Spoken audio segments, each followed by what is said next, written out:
So, my third video of the day, the second one I have yet to post, but who knows, maybe by the time this one's posted, the other one will be too. But that is for my washing machine. But this is my Dyson V7 Animal Pro. So, I got this, it's a QVC model, and there's some specifics as to this model compared to some of the others out there, the other V7s, and I guess I'll just talk to you guys about those. So this is one of the Dyson cordless or digital slim. I don't even know if they call them digital slim or if that's like their technical name anymore, or if it's just called the Motorhead series or what they call them. I guess it's just called the Dyson cordless. But again, QVC exclusive model when I bought it back in September. And it's still technically exclusive because I've never seen anywhere in stores or even online except for Dyson's direct website, which is what they stated in the first presentation of this model, that it was going to be, I think it was the V7 lineup they said was exclusive until the first, or at least a month down the road from when this one was airing, to the public. But this was the only place that you could get the model with the Hepa filter other than Dyson's website, which I kind of believe because I have not seen anywhere that you can get the Hepa filter on the V7. So they came in a couple different colors. I could get the titanium, which to me looked very pewter-like, or like a brushed nickel color. It had like this yellow glow to it, and I didn't like it. And the V6 that I just had, that I also bought from QVC, I didn't care for the gunmetal tungsten look to it. So I got the purple color because I figured since it's the animal, I'm going to go with the classic animal color, which is that like amethyst color, and it's pretty cool. I like it. And my last model did not have the Dyson model indicator, or whatever you want to call it, the model on the wand of the vacuum. It was just bare. I don't even know if anyone could tell it was a V6. So with the V7, they upgraded the brush roll power. They tweaked with the acoustics of the vacuum. They also changed the quick connect buttons, and pretty much leaving me to having two completely different machines. With my V6 that I had, it came with a fluffy head. This one came with a pet motorized mini tool, which I've got to say I use that way more than I ever use the fluffy tool, because I really don't use this machine a lot, but it does have its purpose in my lifestyle, and I'll show you that and talk to you guys about that in a second. My last one, it came with a stiff bristle brush. It came with the combo tool, which is a traditional Dyson tool. It came with a multi-angle dusting brush, and it came with a crevice tool, so, and the fluffy. So I think it came with like 4 normal tools and 2 large tools. This one, even though you're only getting that mini motorized tool, which is significantly cheaper than the fluffy head, which I believe is well over $100, but it came with this articulating hard floor tool that slides, or it reclines back and forth, but it also pivots, making it super slim and super easy to be able to clean into tight corners. You also have the max suction and the reduced suction. I really like the marbled liquid kind of look that they did to this. Oop, here we go.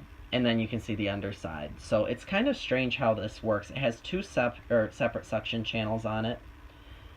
You can see even the wheel, though it is rubberized, it has that weird look to it. So 2 separate suction channels. It seems to do a really good job.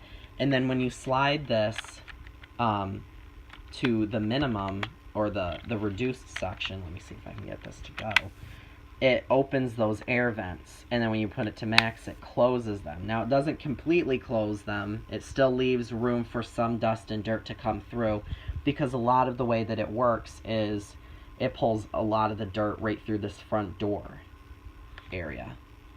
And then the whole back pretty much is closed off except for right here. There's a little slot there, and then there's some slots there.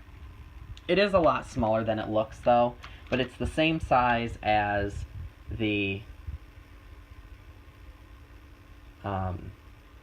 this. Sorry, I just got a YouTube comment, and I was trying to read it at the same time. So then you've also, it's the same size as the motor head portion of the vacuum.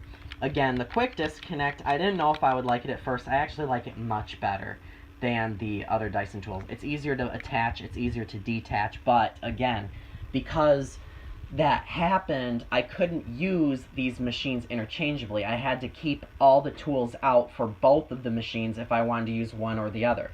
This has upgraded runtime. It has a more powerful brush roll. It has a better bin design, and I'll show you that in a second too. The Hepa filter, plus it's quieter. I was like, okay, I'm getting rid of the V6. So I gave it to my grandmother. She loves it. I only used it a couple of times in the year that I owned it. And I actually bought both of those in around the month of September. So they must do a Dyson cordless today's special value sometime in the fall, late summer, every year at QVC. And these two tools I haven't opened. Stiff bristle brush, they are pretty stiff bristles. And because I forgot to mention, this comes with a carrying bag too. I have my Kirby tool in there. Anything small, I usually just throw in this bag now. It has pockets on the outside, and I think no pocket on the backside. But because of the way I put this dusting brush in there, it makes me cringe the way that this is all frigged up now. So I'm gonna have to like take a blow dryer and try and shake that back out. But these are very hard to keep splayed out correctly. It has a really nice felty, soft dusting thing here too. I don't know exactly the thought process behind the way that they shape these inlets, but I'm sure there's some sort of purpose. Then you've got this. There's a little bit of hair in it, but it rotates and articulates as well, so that's really nice. And it also can be taken apart and cleaned, just like the larger unit.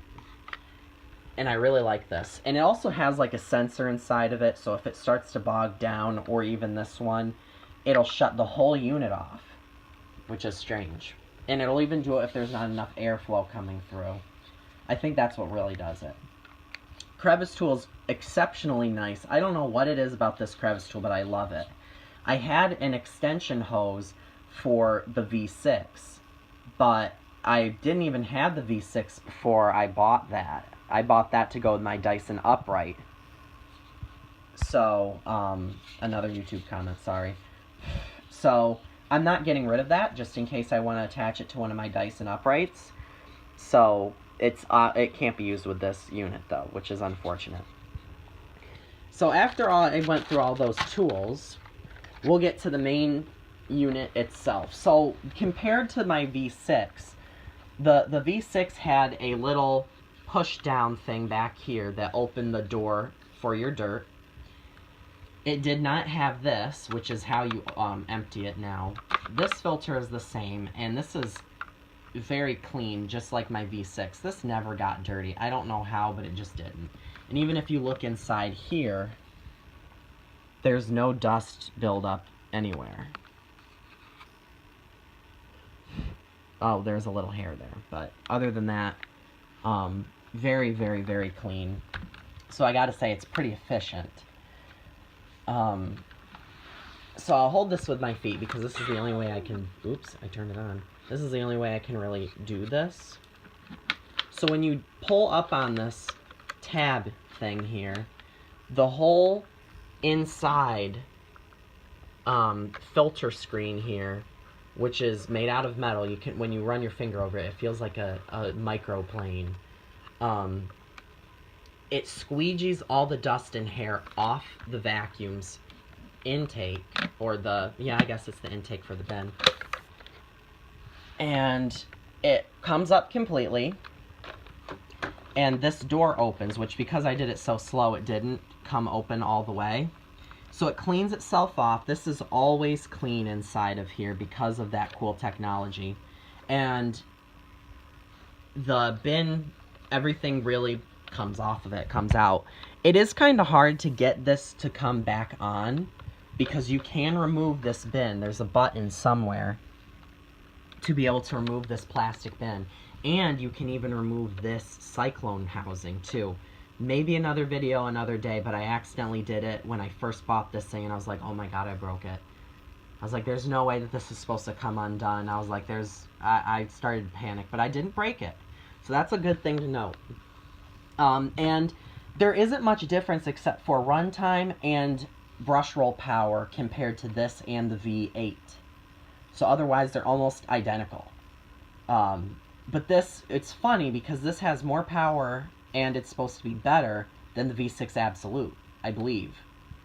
But the V6 Absolute was the highest end model, and the V7, it doesn't seem like they did much with that. They just kind of released this machine, and then, but they don't make the V7 only in the Animal. So this may be the highest end V7, but it seems like they jumped through that. They released the V8 and the V7 almost at the same time, and they kind of just said, you know, we don't need to deal with much of the V7 anymore.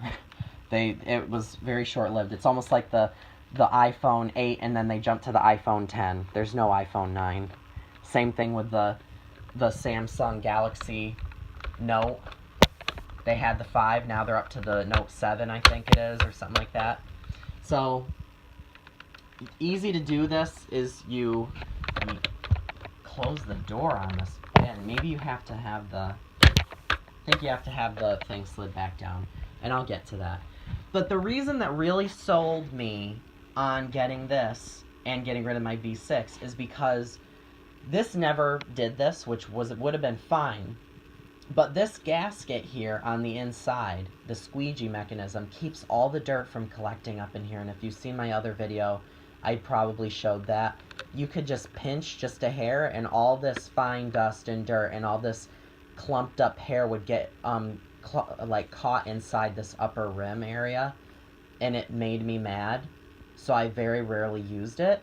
Now that doesn't happen with this, and I don't know as if that's something that they were looking to solve or if that was one of their goals with the new V7 and the V8, but they did it, whether they were trying or not. In the demonstration on QVC, they show the claim where it has 25 minutes of runtime on high suction. And people and I thought to myself, oh my goodness, so how much does it get on normal runtime? Well, no. Here's the thing. Max suction is the highest. High suction is the low. So it's deceiving. They kind of fool you with that. And they don't go in depth in the presentation because they know that if they know that they're deceiving people. I'm telling you right now. Otherwise, they would have specified what they meant.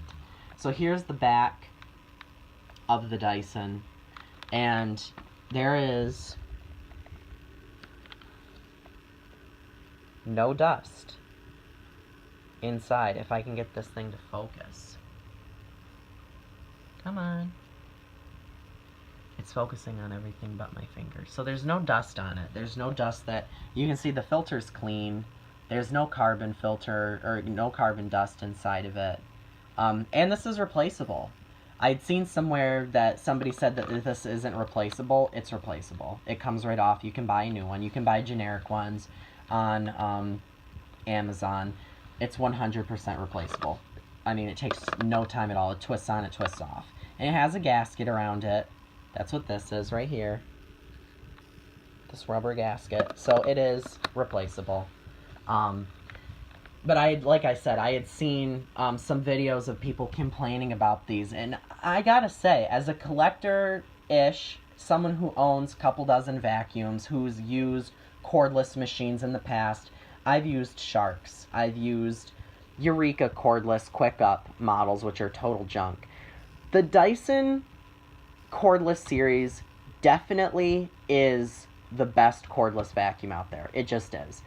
The reason why is because Dyson Cyclones are very efficient, and even with my Dyson upright, even though a lot of people think that I take the Shark side in my Dyson versus Shark videos, I said in there, the Sharks need to be cleaned consistently, almost all the time. The Sharks filters get dirty. They may not emit a lot of dust, but a lot of stuff gets through the cyclone because it's kind of inefficient.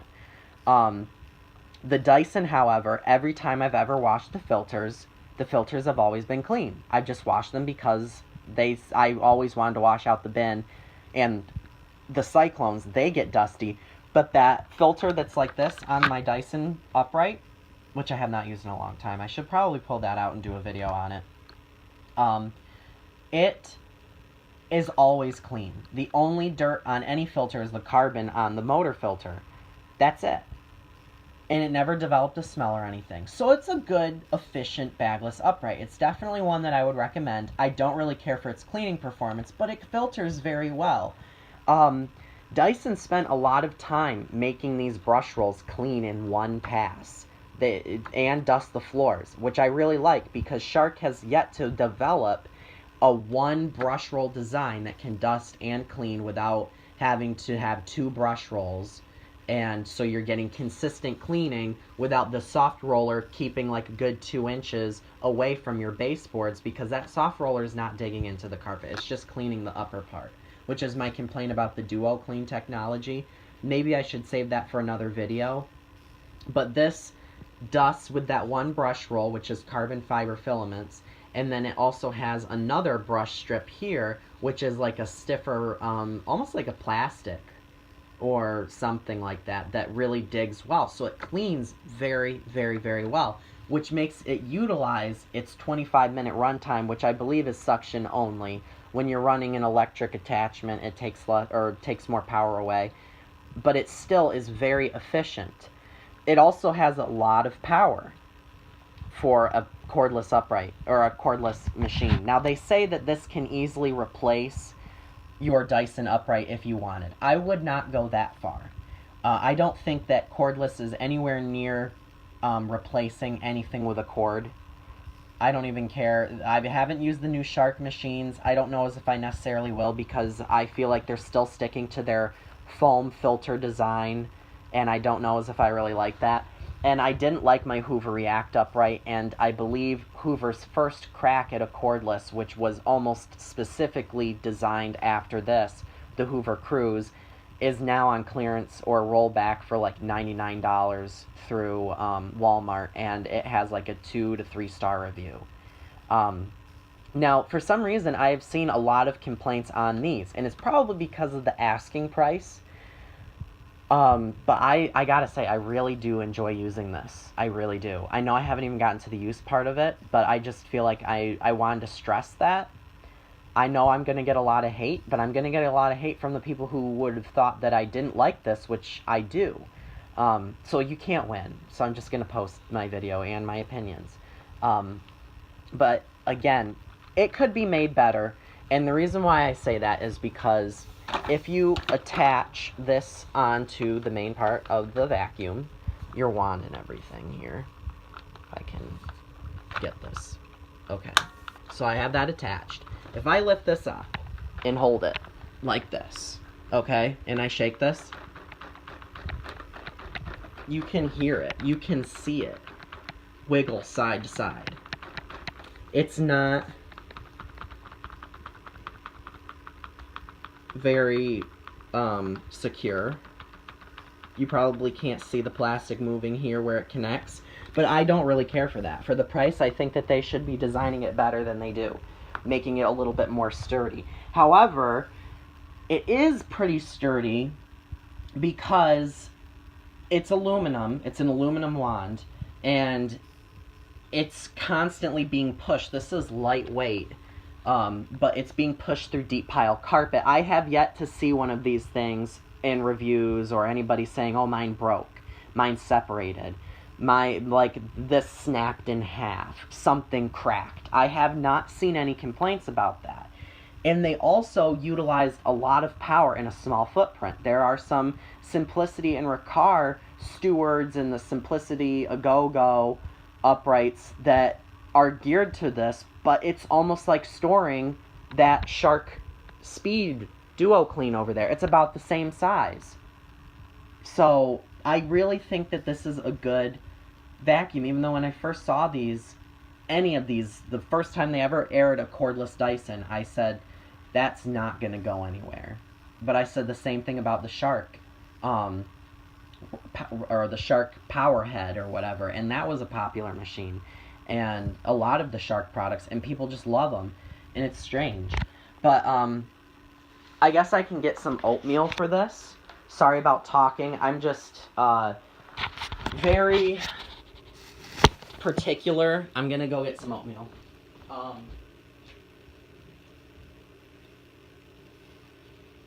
I know where a lot of people's opinions come from, as I generate my own as well. But coming from somebody who owns one and doesn't just see the negatives of what other people have claimed, I'm different, because I don't own one of these and just see what's in the bin and think to myself, oh my gosh, I'm so pleased. Because any, like, mother or household or father or whomever owns a vacuum cleaner, they only look to see what's in the bin. They don't care about anything else. Unless something seriously grabs their attention, just grabs their face and makes them look at something product-wise, they never put that much thought into it, which is why it's so easy to succeed. But for people like me and people like who actually look in depth on some of these things, they really start to see like the little things that add up, which is why we can appreciate expensive products. But even this so mainstream that you can pick up at Target or Walmart or wherever. I guess I should probably hold my phone. It actually is a really nice vacuum. Definitely everything that I wish the V6 would have been.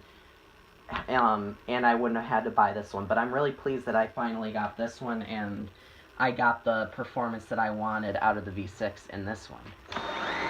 So this is low. Very quiet.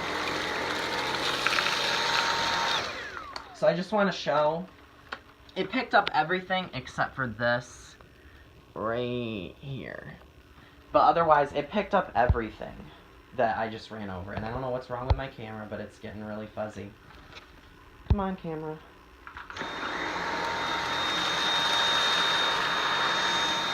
Now, I don't run it on high because it's not necessary. It grooms the carpet very nicely. But again, the high setting is honestly not necessary at all. And like I said, it picks up everything in a single pass, essentially. So you don't need to go over things 15 times. Whereas some cordlesses, they don't do that. I mean, I can just rock this thing side to side, and I don't need to go back and forth over the same spot. So you can see, we got it. It's all picked up. It groomed the carpet super nice. Here is the action of the Cyclone, but super quiet. The only complaint that I have about it is it doesn't stand up on its own. Now, Shark couldn't do it either, so they had to develop some odd-looking acrobatic way with some fugly handle up here, which isn't necessarily meaning that I wouldn't buy it. I wouldn't try it. But these Dysons were out beforehand. They've sold way more units than the Sharks have. And the Sharks are just as expensive. But you get the removable battery. Now, they do sell batteries for these Dysons that you can purchase aftermarket and you can replace. They say they're not replaceable, but you can replace them.